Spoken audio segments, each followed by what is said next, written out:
Assalamualaikum warahmatullahi wabarakatuh. Saya Arya Diatama akan menjelaskan tentang life cycle dari model machine learning untuk memprediksi pasien menderita diabetes atau tidak. Tahapan-tahapan data science life cycle ada 7. Yang pertama yaitu business understanding. Diabetes merupakan penyebab kematian nomor 4 tertinggi di Indonesia, sehingga machine learning untuk mengetahui tentang penyakit diabetes pada pasien sangat dibutuhkan. Sehingga akan banyak rumah sakit yang sangat membutuhkan model untuk memprediksi penyakit diabetes pada pasien. Yang kedua yaitu data mining. Data yang kami ambil berasal dari Kaggle, yang merupakan data tentang pasien di sebuah rumah sakit. Yang ketiga yaitu data cleaning. Setelah data diambil dari Kaggle, selanjutnya kami melakukan data cleaning dengan menggunakan aplikasi RapidMiner. Dengan menggunakan tools yang ada di dalamnya seperti remove duplicate, replace, remove missing, dan lain-lain. Yang keempat yaitu data exploration. Kami menggunakan univariate analysis untuk melakukan data exploration karena variabel yang kami gunakan tidak terlalu banyak. Yang kelima yaitu feature engineering. Kami menyatukan beberapa fitur yang ada pada dataset agar dataset yang ada menjadi lebih efektif untuk diolah. Yang keenam yaitu predictive modeling. Kami mempertimbangkan beberapa algoritma machine learning seperti KKN dan K-means. Dan kami pun memutuskan untuk menggunakan algoritma KNN dengan library scikit-learn. Yang ketujuh, data visualization. Hasil dari pengolahan data yang kami olah akan berupa informasi prediksi apakah pasien tersebut memiliki diabetes atau tidak berdasarkan data yang diolah.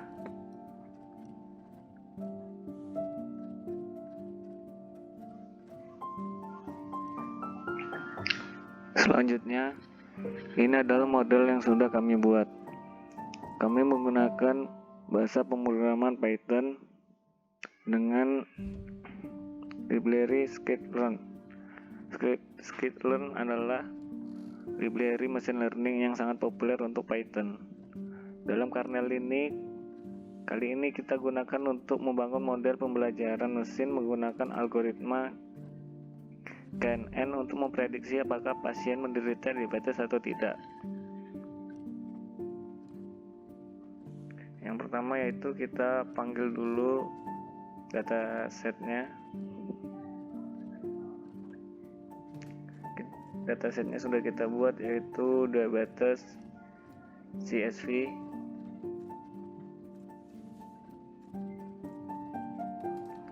Seperti yang bisa kita lihat di atas, kami memiliki 768 baris dan 9 kolom. 8 kolom pertama mewakili fitur dan kolom terakhir mewakili target atau label. Targetnya itu mengetahui apakah pasien menderita diabetes atau tidak, positif atau negatif.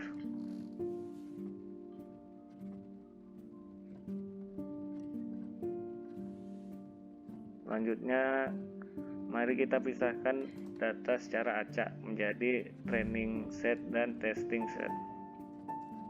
Kami akan menyesuaikan melatih pengklasifikasian di training set dan membuat prediksi di set pengujian. Kemudian kami membandingkan prediksi dengan label yang diketahui.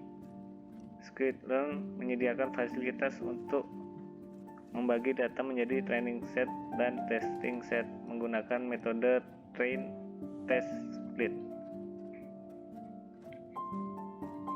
Ini fiturnya.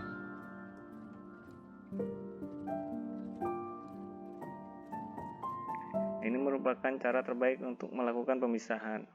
Kami membuatnya sedemikian rupa sehingga pemisahan mencerminkan label dalam data. Dengan kata lain, kami ingin label dipisahkan dalam rangkaian-rangkaian dan pengujian seperti yang ada di kumpulan data asli. Jadi kami menggunakan argumen stratifi. Juga kami membuat set pengujian dengan ukuran 40% dari dataset.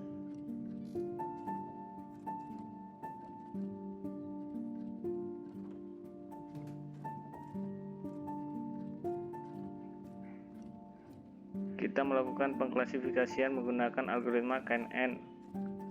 Mari kita amati akurasi untuk nilai K yang berbeda.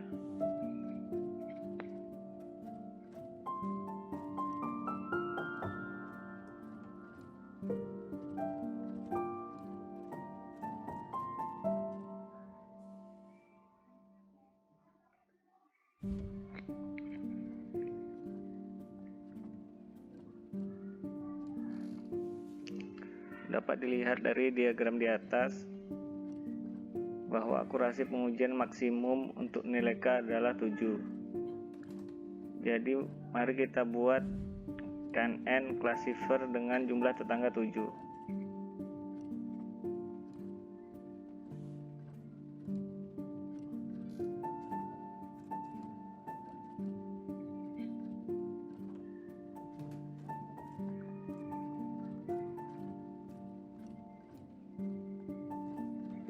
Nilai KNN-nya yaitu 0,73. Selanjutnya mari kita buat confusion matrix.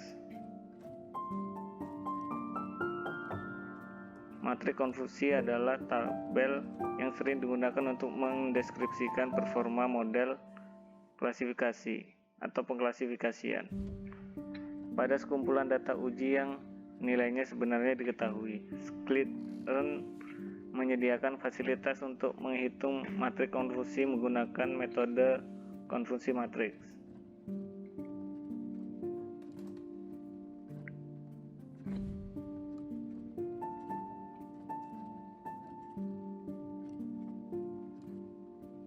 Karena konfusi matriks di atas membingungkan dengan hasil true negatif 165, false positif 36, true positif 60, dan false negatif 47.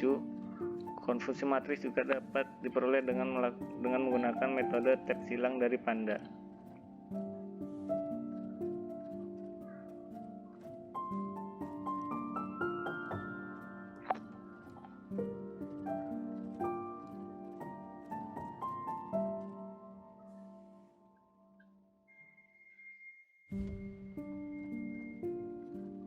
Selanjutnya membuat classification report. Laporan penting lainnya adalah laporan klasifikasi. Laporan klasifikasi adalah ringkasan teks dari presisi, recall, dan skor F1 untuk setiap kelas. Sklearn menyediakan fasilitas untuk menghitung laporan klasifikasi dengan menggunakan metode klasifikasi report.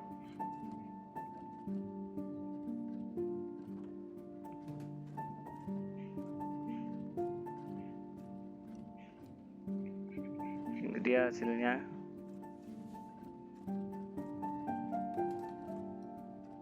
Untuk negatifnya presisinya 7,78%, recallnya 82%, skor F1-nya 80% dengan jumlah data 201. Dan untuk positifnya presisinya 62%, recallnya 56%, skor F1-nya 59% dengan jumlah datanya 107.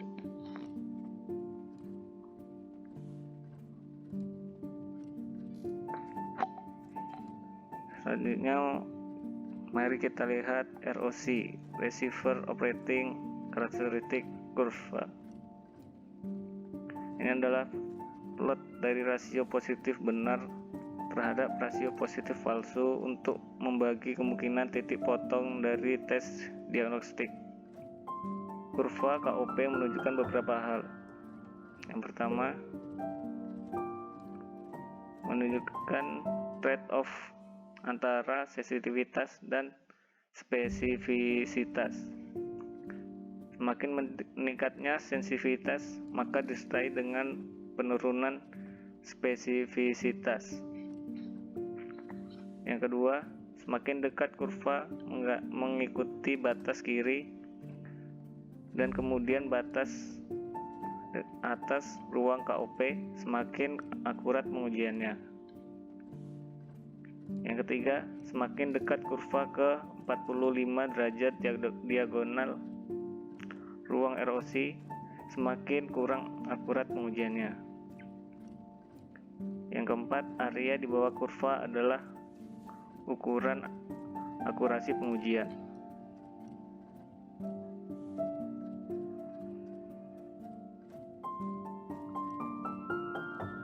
Ini adalah diagram dari ROC curve.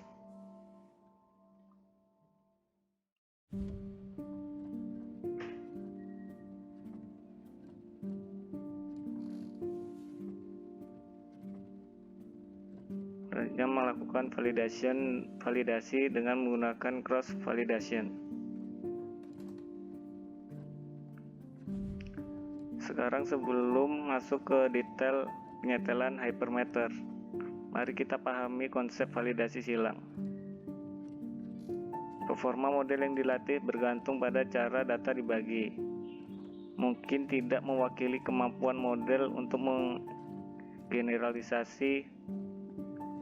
Solusinya adalah validasi silang. Validasi silang adalah teknik untuk mengevaluasi model prediktif dengan mengpartisi sampel asli menjadi set pelatih untuk melatih model dan set penguji untuk memvalidasinya. Dalam keyword cross validation, sampel asli dibagi secara acak menjadi K-sub sampel dengan ukuran yang sama. Dari K-sub sampel, satu subsampel dipertahankan sebagai data validasi untuk menguji model, dan sisa K1 subsampel digunakan sebagai data latih. Proses validasi silang kemudian diulang sebanyak K kali atau lipatan. Dengan masing-masing K subsampel digunakan tepat satu kali sebagai data validasi. Hasil K dari lipatan kemudian dapat dirata-ratakan atau digabungkan untuk menghasilkan perkiraan tunggal. Keunggulan dari metode ini adalah semua observasi digunakan untuk melatih dan validasi. Dan setiap observasi digunakan untuk validasi tepat satu kali.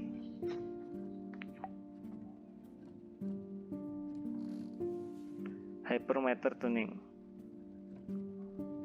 Nilai K yaitu 7 yang kami pilih di atas pilihan dengan mengamati kurva akurasi dengan jumlah tetangga.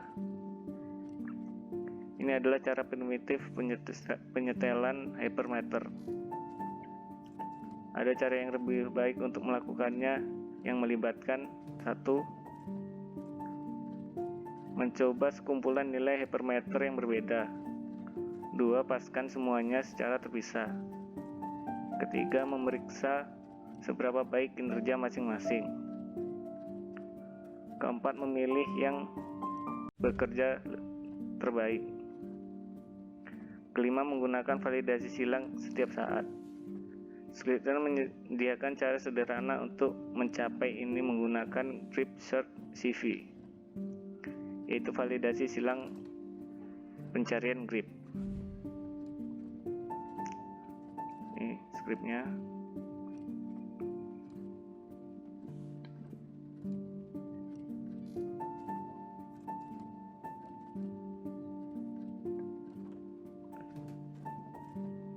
Dengan demikian, mengklasifikasikan KNN dengan jumlah tetangga 14 mencapai skor akurasi terbaik 0,7578 atau sekitar 76%.